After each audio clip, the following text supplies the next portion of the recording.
Hey, Foxy Stars, it's Foxy, and I'm back with Tap Into Your Power, Chapter 5. So let's just hop right into it. Don't mind the hair. Tomorrow is wash day, so it's just, whew, just here. Okay. Okay, Chapter 5. Intentions Setting with Purpose. What do you want this year? In 5 years? In 10 years? When was the last time you thought about it in detail? What was the last big life goal you set? Sadly, there are so many people who have long given up on their hopes and dreams. They throw in the towel and settle for mediocrity in all areas of their life. They go through the days on autopilot. These days quickly turn into months. The months quickly turn into years, and next thing you know, decades have passed. The good news is, if you're reading this book, chances are you are not one of those people. You are in the driver's seat of your life and ready to take control and manifest your wildest dreams. It's never too late to chase your dreams, set a goal, or change path. A Harvard Business School study found that 83% of people don't set goals. Those who do have goals are 10 times more likely to be successful. This shows that the vast majority of people are missing the very first element of the law of attraction, which is getting clear on what you want. How can a universe deliver something you never asked for? Whenever someone comes to me and says that they are having trouble manifesting, I always start by asking them what they want. Almost every time I get one of the followings: I want more money, I want abundance, I want a perfect relationship, I want my dream home, I want a better job. I then follow up by asking them what that means for them. Does more money means you want $1,000 more or $1 million more? What does your dream home look like? Describe the details to me. What kind of career do you want? The majority of the time I get a vague answer on a or a deer in headlights look. Can see that the problem isn't that they can't manifest what they want. The problem is that they don't know what they want. Everyone thinks they know, but when asked for details, it becomes tricky. People tend to be wishy washy. One minute they want a beach house in Florida, and the next minute they want a cabin in Colorado mountains. Our minds like to jump around. It has trouble holding on to a static image and details, so we're left with a vague idea of what we might like. This is far from being crystal clear and makes it almost impossible to visualize. Be clear and specific. When I'm working on goal setting, I like to pretend that I'm ordering from the universe just like I'm placing an order on Amazon. Imagine trying to find this book on Amazon by typing book in the search bar. You'll be left with millions of results to sort through. If you type no, nonfiction book or manifestation book, there will be hundreds or maybe even thousands of results to sort through. You may never find this book. It would definitely take longer and be way harder than simply typing trust the universe in the search bar. This is how specific you should be when placing your orders from the universe. If you were searching for your goal on the internet, it should be clear enough that it will show up in the top results. When visualizing what you want to manifest, use your five senses to paint a clear picture in your mind. Imagine stepping into that reality. What do you see? Who is with you? How do you feel? What can you smell, taste, or touch?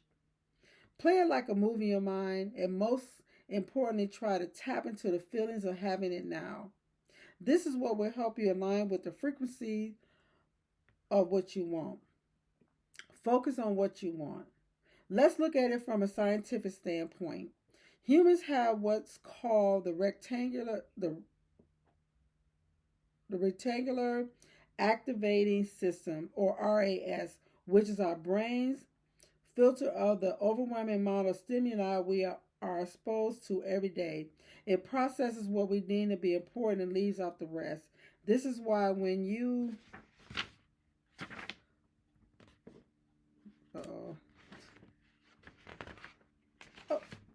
This is why when you buy something like a new car or talk about something, you all of a sudden start seeing the car everywhere or hearing that the topic come up a lot. Your brain has tagged it as important, it's not processing it for you when it shows up in your environment. The same goes for opportunities, meeting the right people and finding the right deals and resources.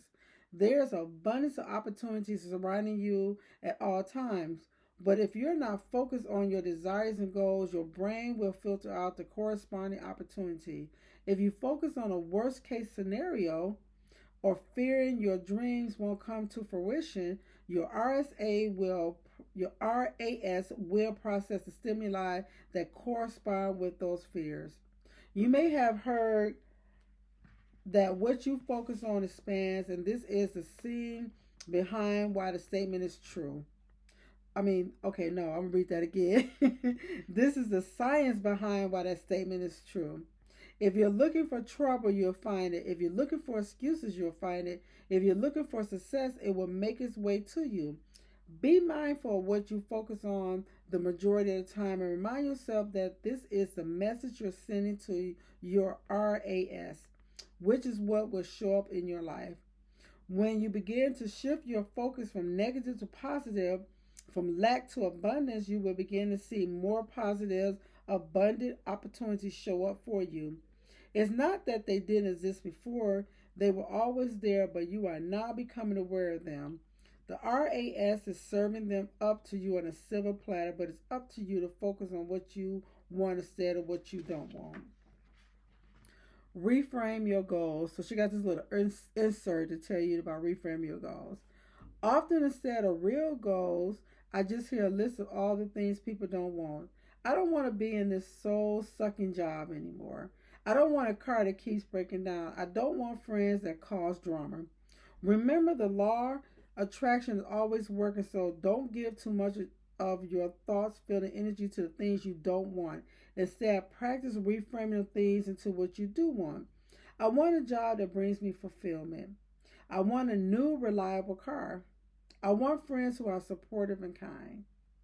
The good things about being clear on what you want will no longer tolerate it is it helps you get really clear on what you are energetically available for. The next time you find your mind wandering to all the things that are no longer serving you, try reframing these things into new goals. Practice bringing your awareness to what you're thinking, feeling, talking about, and doing the majority of the time. Awareness will allow you to adjust and reframe anything not serving your highest good. There are no limits. The key is to have fun with this process. There are no rules, there are no limits. The only limits that exist are the limits your mind makes up. You get to set the boundaries of what is possible. Allow yourself to dream big. You're going to manifest anyway, so you might as well focus on manifesting the grandest vision of your life. I have found that the best way to visualize what you want is to put yourself in a scenario actually having. Something my husband and I do is go to places that represent our next level goals. We will get a room at a 5-star hotel, purchase tickets to ride on a 3-story yacht, or even just grab a drink at a high-end restaurant. The idea is to put ourselves in a scenario the next level we want to manifest. I always knew that once I had the money, I wanted to buy a Louis Vuitton handbag. Okay, I gotta start right there because that is my handbag. That's my bag. It is so funny because I have a jar sitting on my my desk, and every day I come in, I put all my loose change in it. If I break a $5 bill, I put my money in it. If I get a scratch off ticket, I win a couple of dollars, I put that in there because that's my Louis Vuitton jar. So that just, I resonated with that one. Okay, back to reading this book. Some people like expensive shoes or cars. My lavish desire is designer luxury handbags. Every time I saw a Louis Vuitton store, I would go in there and pretend I was buying my dream luxury bag. That's your girl right there. At first, it felt very uncomfortable. I felt like a fraud. I felt like I didn't belong, and I was sure I was sure every sales associate knew I couldn't afford to purchase one of their handbags. But two things happened from continuing to put myself in this scenario. First, it helped me get incredibly clear on what I wanted. Seeing the bag on me, feeling it, and experience of being in this high-end store were much different than trying to visualize these things in my mind. Second, the more I went in there, the more comfortable I felt, and the more I began to step into the next level vision of myself that already had the handbag. If you know you want a new car but don't know what kind, head to some dealership and start test driving. Put yourself in the car, feel your hands wrapped around the steering wheel, smell the new car, listen to the sound of the engine starting, whatever it is that you want. Give yourself experience of having it. Walk through a model home, try on shoes, grab a drink in a bar of the five-star hotel, window shop at designer stores. Have fun with it. Imagine you are browsing through the catalog of universe.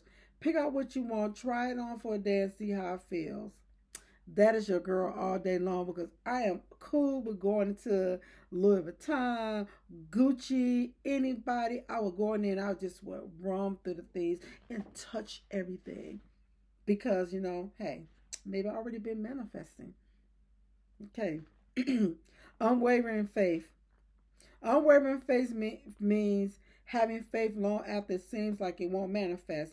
In order to fully believe it will manifest, you must first be obviously convinced it is possibility or you won't take the action needed to make it happen. You can do this by visualizing the outcome. Close your eyes and imagine what you want has already happened and you're telling your friend how excited you are that it manifested. Tell them about the three obstacles you had to overcome to make it happen. By doing this, you are overcoming the limiting beliefs you hold around the desires. This simple exercise will make your subconscious see the goal as already achieved, so it will no longer doubt whether or not it's possible, and the limiting belief will no longer matter. The subconscious doesn't know the difference between reality and fantasy, which is why this is so effective. By thinking you already made something happen, your subconscious will stop trying to resist it and will not fully believe it's a probability for you. Setting your intentions. Give yourself a quick win. If you are new to manifesting, I suggest starting with something small that you want to manifest this week. It can be a cup of coffee or a $10 bill. Anything else that is small enough for you to fully believe you can manifest it. Starting with something small will help you build your manifesting muscles and believe in the process. You can build from there by manifesting bigger goals as you continue seeing proof that the manifestation process works. Once you get a crystal clear on what you want, it's time to set an intuition and place your order with the universe. When I'm stating my desire to the universe, I firmly believe in putting pen to paper. I like to think of it as forging a contract with the universe. It's declaring what I want. Putting in ink makes it feel real and tells my mind to stop going back and forth. I made my decision. This is what I want. Then she have a little writing down. She say, "Dear universe, I am placing my order for consistent intentions. I am open to receiving guidance and co-creating my reality. I have unwavering faith you will guide me on the path of least resistance. I fully trust the process and surrender control. Thank you, thank you, thank you. Feelings are just visitors and I can't let them go." So, guys, that is the end of chapter 5, and we will be reading chapter 6 tomorrow. So I hope you guys are enjoying this book. I'm really having a great time reading this book. So I will bid you good night, and like I always say, from my family to yours, may you go to sleep with rainbows and unicorn dreams, and may you wake up with all your wishes come true. Love you guys. Thank you. Bye.